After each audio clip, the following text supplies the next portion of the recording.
ये तो डॉक्टर रितु की हिम्मत है, उनका हौसला है कि उन्होंने इस अन्याय के खिलाफ लड़ने के लिए कमर कस रखी है। जितने प्रोफेसर बहुजन समाज के हैं वो इस आंदोलन में सक्रिय रूप से और निश्चित रूप से भाग लें। मतलब एक ऐसे व्यक्ति को सरकार बचाने में लगी है जिसने बहुत बड़ा अपराध, या मैं कहूं कि जघन्य अपराध जिसने किया है, तो वहां पे वो एससी की लड़की से शादी कर लेते हैं, उसको इलेक्शन लड़ा लेते हैं और जीत के सारी हुकूमत खुद करते हैं। मतलब ये बड़ा अजीब तमाशा हो रहा है। इस आंदोलन को, इस लड़ाई को सपोर्ट करना है और हम इस लड़ाई को उसके अंजाम तक पहुंचाएंगे। 100 में 90 शोषित हैं और शोषितों ने ललकारा है।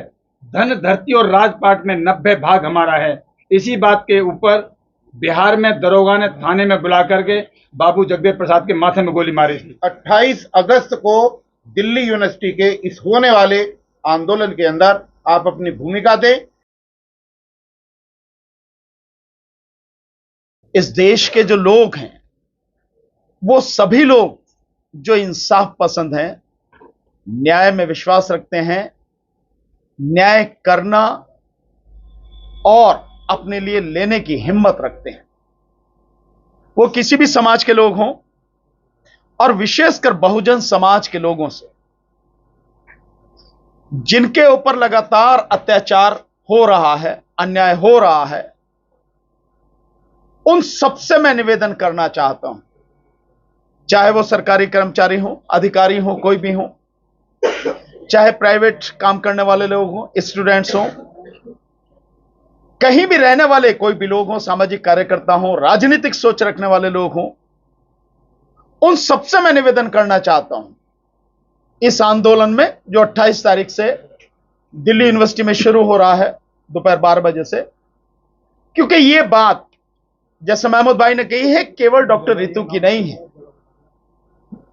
यह तो डॉक्टर रितु की हिम्मत है, उनका हौसला है कि उन्होंने इस अन्याय के खिलाफ लड़ने के लिए कमर कस रखी है और लगातार लड़ रही है।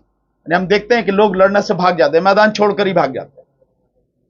और यहां पर मैं विशेष रूप से अपील करूंगा, जो दिल्ली यूनिवर्सिटी में जो प्रोफेसर्स हैं, एडहॉक बेस पे हैं, जो पक्के नहीं हुए हैं, जिनकी संख्या हजारों में है, और मैं दलित समाज के लोगों की बात कर रहा हूं मैं, हालांकि वहां पर न्याय पसंद और भी बहुत लोग हैं, पर फिर भी विशेष अनुरोध मेरा उनसे है कि दिल्ली यूनिवर्सिटी में जितने प्रोफेसर बहुजन समाज के हैं वो इस आंदोलन में सक्रिय रूप से और निश्चित रूप से भाग लें, क्योंकि अन्याय आपके साथ भी हो रहा है। आप सालों से काम कर रहे हैं, एडहॉक बेस पे हैं, आपको परमानेंट नहीं किया गया, आपको जॉब नहीं दिया गया, तो आपकी स्थिति भी इसी तरह की है। और अन्याय केवल एक जगह नहीं है, हर क्षेत्र में हो रहा है।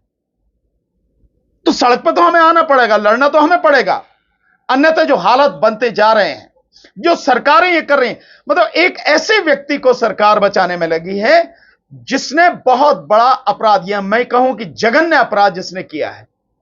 आप कास्ट के नाम पर आज के समय में 21वीं सदी में अगर अपराध कर रहे हो और फिर ऐसे व्यक्ति को रखा जा रहा है, इससे घिनौना अपराध और क्या होगा कि आप जाति के नाम पर यह सारी चीजें कर रहे हो।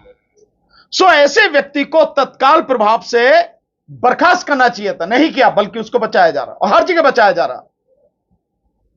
और ये जो अधिकारी लाए जा रहे हैं, बिल्कुल उन्होंने सही कहा है, मैं तो पहले से भी इस पक्ष में हूं कि चाहे हमारा ही भाई क्यों ना हो, लेकिन अगर वो अन्याय के साथ में खड़ा होगा, अन्याय करेगा, उसको बख्शिश नहीं होनी चाहिए। गलत गलत है, चाहे जो भी हो। ये जिस तरह से इस एक्ट में बार बार ला रहे हैं कि जो आईओ है पहले भी शेड्यूल कास्ट था और अब भी लेडी है वो भी शेड्यूल कास्ट है, बख्शेंगे नहीं किसी को भी, चाहे जो भी हो। जो गलत है उसके खिलाफ पूरी ताकत से लड़ेंगे।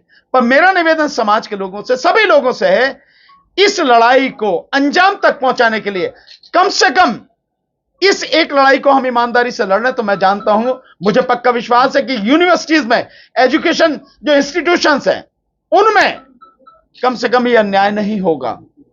हालांकि अन्याय हर जगह है, एससी एसटी के साथ में अन्याय एक जगह नहीं है, कई जगह है। आजकल तो और भी चालबाजी चलने लगे हैं कि जनरल समाज के लोग जो हैं एससी की लड़की से शादी कर लेते हैं। अगर माने कहीं कोई सीट जो है एससी है और वो लगता है कि भाई उन्हें लड़ना है, तो वहां पे वो एससी की लड़की से शादी कर लेते हैं, उसको इलेक्शन लड़ा लेते हैं और जीत के सारी हुकूमत खुद खुद करते हैं। मतलब ये बड़ा अजीब तमाशा हो रहा है। ये जो चीजें हैं, इन सबको रोकने के लिए यहां से शुरुआत हम लोगों को करनी पड़ेगी।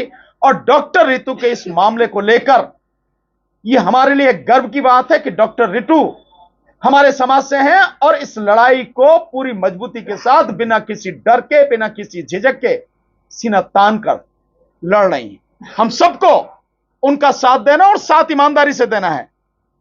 लोग समय निकाल सकते हैं, अगर चाहेंगे लड़ने के लिए समय निकाल सकते हैं। मैं अपने वकील साथियों से भी निवेदन करूंगा, जहां तक भी ये वीडियो जा रही है, जो भी वकील साथी देख रहे हैं देश में कहीं भी, वो भी इस लड़ाई में भाग लें। 1 घंटा 2 घंटा तो निकाल ही सकते हैं, ऐसा तो नहीं है कहीं भी कि उनको समय ना मिले। हम भी वकालत करते हैं, हम भी जानते हैं, समाज के लिए समय निकालते हैं। तो वकीलों को भी, डॉक्टर्स को भी, प्रोफेसर्स को भी, स्टूडेंट्स को भी, समाज के और कहीं भी किसी क्षेत्र में सरकारी कर्मचारी हैं, अधिकारी हैं, आप अपना चेहरा सामने न लाएं। अगर आपको डर लगता है तो आप पीछे तो खड़े हो सकते हैं। आंदोलन में बहुत सी चीजों की जरूरत होती है, आप सपोर्ट तो कर सकते हैं। तो जिस तरह से भी सपोर्ट कर सकते हैं, इस आंदोलन को, इस लड़ाई को सपोर्ट करना है और हम इस लड़ाई को उसके अंजाम तक पहुंचाएंगे। और जो दौलत राम कॉलेज के जो प्रिंसिपल है, जब तक उसे अरेस्ट करके जेल नहीं भेजा जाएगा, बर्खास्त नहीं किया जाएगा, ये लड़ाई हमारी, ये आंदोलन हमारा जारी रहे। मेरी सबसे अपील एक है कि घर में न बैठे हैं, ये वक्त घर में बैठने का नहीं है। ये डॉक्टर रितु की पर्सनल लड़ाई नहीं है, ये एक सामाजिक लड़ाई है। और एक नारा है कि डिवाइड एंड रूल, ये अंग्रेजों ने नहीं, ये इन मनुवादियों ने दिया था, इन्होंने हमें बांटा है। तो प्लीज इस पे ध्यान दें और घर से निकल करके बाहर आएं और इस बच्ची का, प्रोफेसर रितु का साथ दें। घर में बैठने का समय नहीं है, बिल्कुल खत्म हो चुका है। नहीं तो ये आज रितु का नंबर कल हमारा और आपका, हमारी आपकी बहन बेटी का हो सकता है।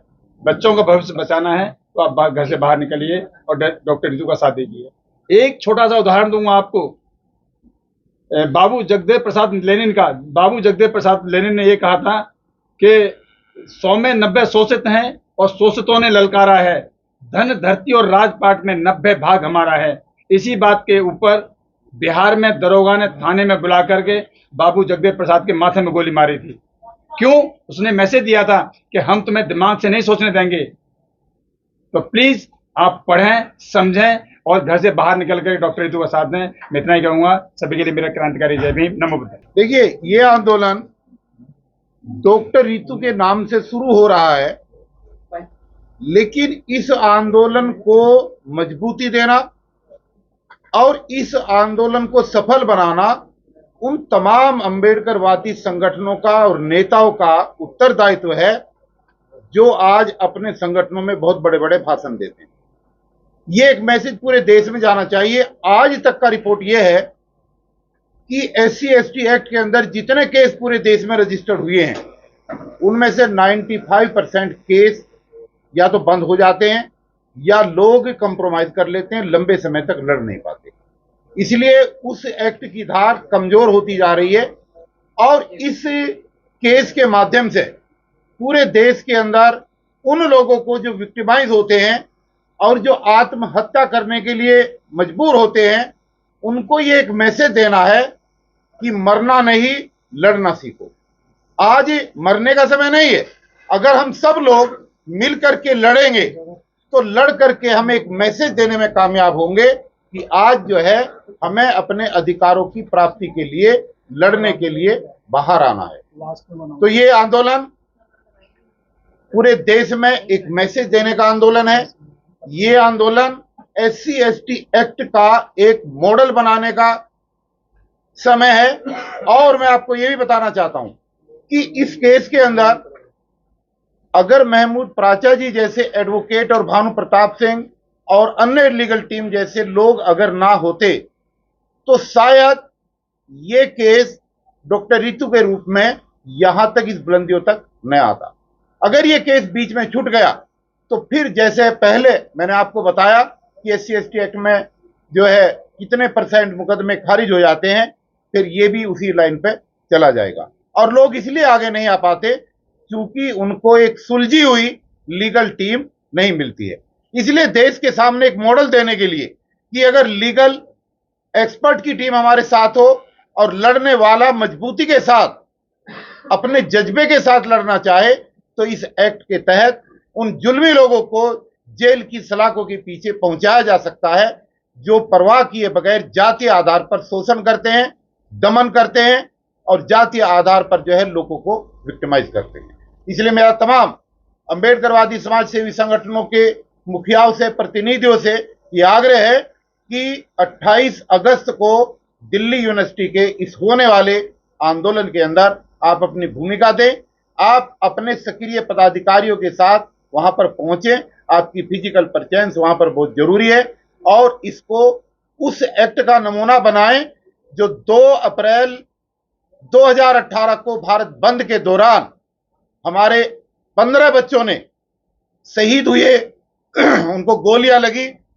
अगर उसका वास्तव में फलीभूत करना है और इस एक्ट को पूरे देश के अंदर प्रभावशाली तरीके से लागू करने का एक मैसेज देना है, तो ये केस एक मील का पत्थर साबित होगा और इस केस को लेकर के इसको मुकाम तक पहुंचाने के लिए सब लोग आगे आए। धन्यवाद।